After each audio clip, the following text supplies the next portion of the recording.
YouTube channel subscribe ചെയ്തിട്ടില്ലാത്തവർ ഈ YouTube channel subscribe ചെയ്യുക. നിങ്ങൾക്ക് ഉപകാരപ്രദമായ വീഡിയോസും മൊബൈൽ സംബന്ധമായ ടിപ്സുകളും YouTube channel വഴി നിങ്ങൾക്ക് ലഭ്യമാകും. ഹായ് ഫ്രണ്ട്സ്, ആൻഡ്രോ ക്രിയേഷൻസിലേക്ക് എല്ലാവർക്കും ഒരിക്കൽ കൂടി സ്വാഗതം. ഞാൻ അർജുൻ. ഞാനിന്ന് നിങ്ങൾക്ക് വേണ്ടി പരിചയപ്പെടുത്തി തരുന്നത് നമ്മുടെ ഫോണിനെ കുറിച്ചുള്ള ഒരു പ്രോബ്ലമാണ്. ഫോണിൻ്റെ ഹാങ്ങിങ്, ലാഗിങ് അല്ലെങ്കിൽ പെർഫോമൻസ് കുറയുക എന്നുള്ളതിനെക്കുറിച്ചുള്ള ഒരു വീഡിയോ ആണ്. നമുക്കെല്ലാവർക്കും അറിയാമായിരിക്കും, നമ്മുടെ ഫോണ് പുതുതായിട്ട് ഒരു ഫോൺ മേടിച്ചു കഴിഞ്ഞ് ഒരു 6 മാസമോ അല്ലെങ്കിൽ ഒരു വർഷമോ കഴിയുമ്പോഴത്തേക്കും നമ്മുടെ ഫോണിൻ്റെ പെർഫോമൻസ് മറ്റും കുറയുന്നതായിട്ട് കാണാൻ സാധിക്കും. ചിലപ്പോൾ ലാഗിങ് വരും, ഹാങ്ങിങ് വരും, അങ്ങനെയുള്ള ഒരുപാട് പ്രോബ്ലംസുകൾ നമ്മുടെ ഫോണിൽ വരാറുണ്ട്. എന്തുകൊണ്ടാണ് ഇങ്ങനെ വരുന്നത് എന്ന് പലരും ചിന്തിക്കാറില്ല.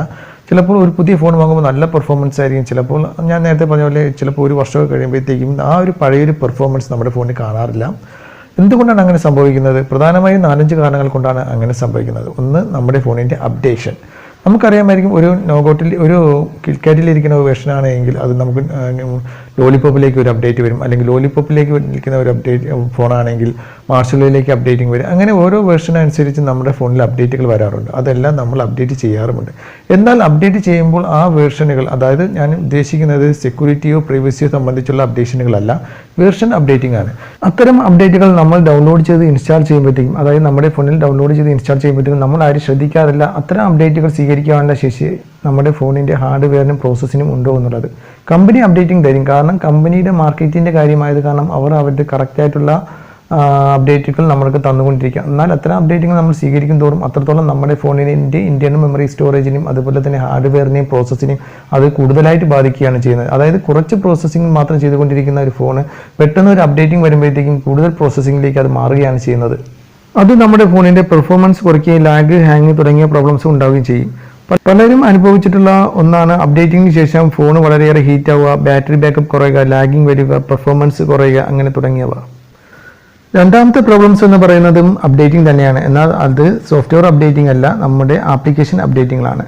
നമുക്കറിയാമായിരിക്കും, പല ആപ്ലിക്കേഷനുകളും വളരെ കുറഞ്ഞ MB-യിലുള്ള ആപ്ലിക്കേഷൻ ആയിരിക്കും ആദ്യം നമ്മൾ യൂസ് ചെയ്തിരുന്നത്. എന്നാൽ അത് ആപ്ലിക്കേഷനുകൾ അപ്ഡേറ്റിംഗ് ആയതോടുകൂടി ഒരുപാട് MB കൂടിയ ആപ്ലിക്കേഷനായി അത് മാറിയിരിക്കുകയാണ്. ഉദാഹരണമായി ഞാൻ പറയുകയാണെങ്കിൽ, വാട്സപ്പ് ആയിരുന്നാലും ഫേസ്ബുക്ക് ആയിരുന്നാലും പണ്ട് 10 MB താഴെ ഉണ്ടായിരുന്ന ഇത്തരം ആപ്ലിക്കേഷനുകൾ ഇന്ന് 50 MB, 55 MB ഒക്കെയാണ്. അപ്പോൾ ഓരോ ആപ്ലിക്കേഷൻ അപ്ഡേഷൻ ചെയ്തതോടുകൂടി അതിൻ്റെ MB സൈസ് കൂടുകയും അതോടൊപ്പം തന്നെ അതിൻ്റെ ഫീച്ചേഴ്സുകൾ കൂട്ടുകയും ചെയ്തു. അപ്പോൾ ഫീച്ചേഴ്സുകൾ കൂടുമ്പോൾ അത് വർക്ക് ചെയ്യുന്നതിന് കൂടുതൽ റാം വേണ്ടി വരും. നമ്മുടെ ഫോണിൽ കൂടുതൽ റാം വേണ്ടി വരുന്നു. റാം കൂടുതൽ എടുക്കുന്നതോടൊപ്പം തന്നെ നമ്മുടെ ഫോണിൻ്റെ പ്രോസസ്സിങ്ങും, അതായത് നമ്മുടെ ആ ആപ്ലിക്കേഷൻ വർക്ക് ചെയ്യുന്നതിനുള്ള പ്രോസസ്സിങ്ങും കൂടും. അത്തരം പ്രോസസ്സിങ്ങുകൾ കൂടുന്നതോടുകൂടി നമ്മുടെ ഫോണ് ലാഗിങ്, ഹാങ്ങിങ്ങും തുടങ്ങിയ പ്രോബ്ലംസുകൾ വരാൻ തുടങ്ങും. ഉദാഹരണമായി പറയുകയാണെങ്കിൽ, മുമ്പ് 1 GB റാമിൽ 5-6 ആപ്ലിക്കേഷനുകൾ ഒന്നിച്ച് യൂസ് ചെയ്യാൻ സാധിക്കുമായിരുന്നു. എന്നാൽ അത് ഇപ്പോൾ 1-2 ആപ്ലിക്കേഷൻ ആയി ചുരുക്കേണ്ടതായിട്ട് വരും. കാരണം ഓരോ ആപ്ലിക്കേഷൻ അപ്ഡേറ്റിംഗിനനുസരിച്ച് അതിലെടുക്കുന്ന റാമുകളും പ്രോസസ്സിങ്ങും അത്രത്തോളം വലിപ്പമുള്ളതാണ്. ഈ ഒരു പ്രോബ്ലം നിങ്ങൾ സോൾവ് ചെയ്യുന്നതിനായിട്ട് നിങ്ങൾ ചെയ്യേണ്ടത്, നിങ്ങൾ ഗൂഗിൾ പ്ലേ സ്റ്റോറിൽ പോവുക. അവിടെ സെറ്റിംഗ്സിൽ ഓട്ടോമാറ്റിക് അപ്ഡേറ്റിംഗ് ആപ്ലിക്കേഷൻ എന്നൊരു ഓപ്ഷൻ കാണാൻ സാധിക്കും. അത് ഓഫ് ചെയ്തിടുക. ഡു നോട്ട് ഓട്ടോമാറ്റിക് അപ്ഡേറ്റ് എന്നാക്കുക. അതിനുശേഷം നിങ്ങൾക്ക് ആവശ്യമുള്ള ആപ്ലിക്കേഷനുകൾ നിങ്ങൾ മാനുവലായി തന്നെ അപ്ഡേറ്റ് ചെയ്യാൻ ശ്രമിക്കുക. കാരണം അത്തരം മാനുവലായിട്ട് അപ്ഡേറ്റിംഗ് ചെയ്യുന്നതോടുകൂടി നിങ്ങൾക്ക് മറ്റ് ആപ്ലിക്കേഷനുകളിൽ വരുന്ന അപ്ഡേറ്റുകൾ ഓട്ടോമാറ്റിക്കലി അപ്ഡേറ്റ് പോവാതെയും നിങ്ങൾക്ക് ആവശ്യമുള്ള ആപ്ലിക്കേഷനുകൾ മാത്രമായിട്ട് അപ്ഡേറ്റ് ചെയ്യുവാനും സാധിക്കും. അത് നിങ്ങളുടെ ഫോൺ ഇന്റേണൽ മെമ്മറി സ്പേസിനെയും അതുപോലെ തന്നെ മറ്റ് ആപ്ലിക്കേഷനുകൾ എടുക്കുന്ന റാമിൻ്റെ സൈസും മറ്റും കുറയ്ക്കുവാനും സാധിക്കും. അടുത്തതെന്ന് പറയുന്നത് ജങ്ക് ഫയലാണ്. ജങ്ക് ഫയലുകൾ എന്ന് പറയുന്നത് ഓരോ ആപ്ലിക്കേഷൻ നമ്മൾ ഇൻസ്റ്റാൾ ചെയ്യുമ്പോഴത്തേക്കും ഇൻസ്റ്റാൾ ചെയ്ത് നമ്മൾ വർക്ക് ചെയ്യുമ്പോഴത്തേക്കും അത് ഗെയിമുകൾ ആപ്ലിക്കേഷൻ ആയിക്കോട്ടെ, വേറെ ബ്രൗസർ ആയിക്കോട്ടെ, എന്തായിക്കോട്ടെ, അത് ഏതും നമ്മുടെ ഫോണിൽ വർക്ക് ചെയ്യുന്ന സമയത്ത് ജങ്ക് ഫയലുകൾ ഒരുപാട് അടിഞ്ഞുകൂടിക്കൊണ്ടിരിക്കും. ഇത്തരം ജങ്ക് ഫയലുകൾ നമ്മുടെ ഫോണിൽ ഇന്റേണൽ മെമ്മറി സ്റ്റോറേജിലാണ് സ്റ്റോർ ചെയ്യപ്പെടുന്നതും അത് നമ്മുടെ ഫോണിൻ്റെ ഒരു പരിധി കഴിഞ്ഞ് കഴിഞ്ഞാൽ നമ്മുടെ ഫോൺ സ്ലോ ആക്കുകയും ചെയ്യും. നമ്മുടെ പെർഫോമൻസിനേക്ക് അത് ബാധിക്കുകയും ചെയ്യും. നമ്മൾ ചിലപ്പോൾ കുറച്ച് ആപ്ലിക്കേഷനുകൾ അല്ലെങ്കിൽ ഗെയിമുകൾ ഇൻസ്റ്റാൾ ചെയ്യുന്നു, അത് നമ്മുടെ ഉപയോഗം കഴിഞ്ഞാൽ അൺഇൻസ്റ്റാൾ ചെയ്യുന്നു. അങ്ങനെ ഒരുപാട് ആപ്ലിക്കേഷൻ നമ്മൾ ചെയ്തിട്ടുണ്ടാവും. അങ്ങനെ നമ്മുടെ ഫോണുകളുടെ ആപ്ലിക്കേഷൻ ഇൻസ്റ്റാൾ ചെയ്ത് അൺഇൻസ്റ്റാൾ ചെയ്താൽ പോലും, അതായത് ഗെയിമുകൾ ഇൻസ്റ്റാൾ ചെയ്ത് കുറേ കളിച്ചതിന് ശേഷം അത് അൺഇൻസ്റ്റാൾ ചെയ്ത് നമുക്ക് വേണ്ടെന്ന് പറഞ്ഞ ആപ്ലിക്കേഷൻ അല്ലെങ്കിൽ ആ ഗെയിമുകൾ അൺഇൻസ്റ്റാൾ ചെയ്താൽ പോലും അതിൻ്റെ ജങ്ക് ഫയലുകൾ നമ്മുടെ ഫോണിൽ നിന്നും റിമൂവ് ആയി പോകുന്നില്ല. അത് നമ്മുടെ ഫോണിൽ തന്നെ എപ്പോഴും അത് കാണുകയും ചെയ്യും. അത്തരം ജങ്ക് ഫയലുകൾ അടിഞ്ഞുകൂടി നമ്മൾ ഒരുപാട് ഏകദേശം 1 വർഷമൊക്കെ കഴിയുമ്പോഴത്തേക്കും ഒരുപാട് പ്രോസസ്സിങ് നമ്മുടെ ഫോണിൽ നടന്നുകൊണ്ടിരിക്കും. ഒരുപാട് ആപ്ലിക്കേഷനുകൾ നമ്മൾ യൂസ് ചെയ്തുകൊണ്ടിരിക്കും. അത്തരം ആപ്ലിക്കേഷനുകളിൽ നിന്നും ഒരുപാട് ജങ്ക് ഫയലുകളും ഉണ്ടാകും. ഈ ജങ്ക് ഫയലുകൾ നമ്മുടെ ഫോണിൻ്റെ പെർഫോമൻസിൻ്റെയും ഫോൺ ലാഗ് ആക്കാനും ഹാങ് ആക്കാനൊക്കെ കാരണമായി തീരും. ഇത്തരം ജങ്ക് ഫയലുകൾ റിമൂവ് ചെയ്യുക എന്നുള്ളതാണ് ഏറ്റവും പ്രധാനപ്പെട്ട ഘടകം. ജങ്ക് ഫയലുകൾ റിമൂവ് ചെയ്യാൻ നമ്മൾ സ്റ്റോറേജിൽ പോയിട്ടൊന്നും നോക്കിയിട്ടൊന്നും ജങ്ക് ഫയലുകൾ കാണാൻ സാധിക്കില്ല. അതിനായിട്ട് നിങ്ങൾ ചെയ്യേണ്ടത് ഒരു 6 മാസം ഏകദേശം 1 വർഷമോ കഴിയുന്ന സമയത്ത് നിങ്ങളുടെ ഫോണിൽ ആവശ്യമുള്ള ആപ്ലിക്കേഷനുകളായിരുന്നാലും ശരി, ഫയലുകളായിരുന്നാലും ശരി, അതൊക്കെ ബാക്കപ്പ് ചെയ്യുക. SD കാർഡിലേക്ക് മറ്റും ബാക്കപ്പ് ചെയ്തതിന് ശേഷം നിങ്ങളുടെ ഫോണ് ഒന്ന് ഫാക്ടറി റീസെറ്റ് ചെയ്യുക. ഏകദേശം എൻ്റെ അഭിപ്രായത്തിലാണെങ്കിൽ ഒരു വർഷത്തിൽ ഒരു പ്രാവശ്യമെങ്കിലും നിങ്ങളുടെ ഫോണ് ഫാക്ടറി റീസെറ്റ് ചെയ്യേണ്ടതാണ്. കുറഞ്ഞത് ഒരു പ്രാവശ്യമെങ്കിലും ചെയ്യേണ്ടതാണ്. 2 പ്രാവശ്യം ചെയ്താലും കുഴപ്പമൊന്നുമില്ല.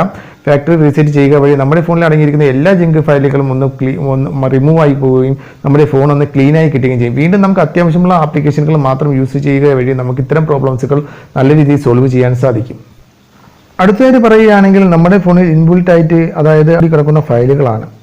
നമ്മളൊക്കെ അറിയാൻ പറ്റും, നമ്മൾ ഒരു വർഷമൊക്കെ നമ്മുടെ ഫോൺ യൂസ് ചെയ്ത് കഴിഞ്ഞാൽ നമ്മുടെ ഫോണിൽ ഏകദേശം ഫുള്ളായിരിക്കും. ഏകദേശം 3/4% എല്ലാ ഫയലുകളും എല്ലാ മെമ്മറികളും ഫുള്ളായിരിക്കും. ഏകദേശം ഇന്ത്യൻ മെമ്മറി ആയിരുന്നാലും ശരി, SD കാർഡ് മെമ്മറി ആയിരുന്നാലും ശരി, ഫുള്ളായിരിക്കും.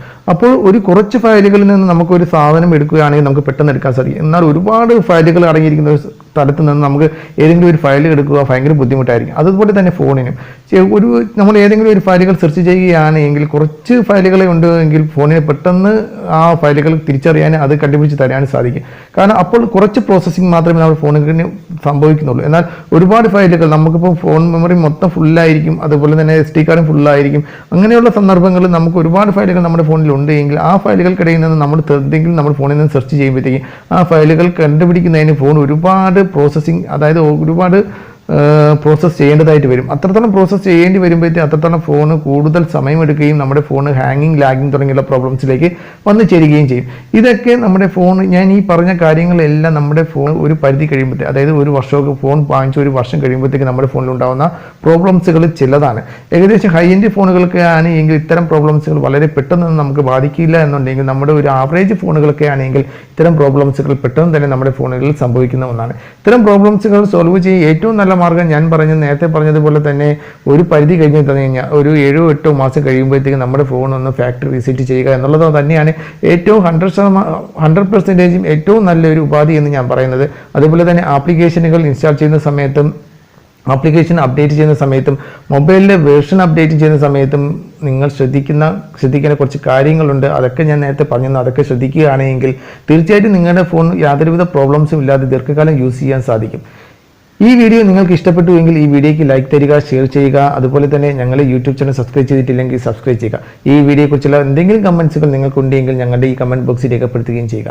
അപ്പോൾ അടുത്തൊരു വീഡിയോയുമായിട്ട് ഞാൻ വീണ്ടും കാണാമെന്ന പ്രതീക്ഷയോടുകൂടി ബൈ.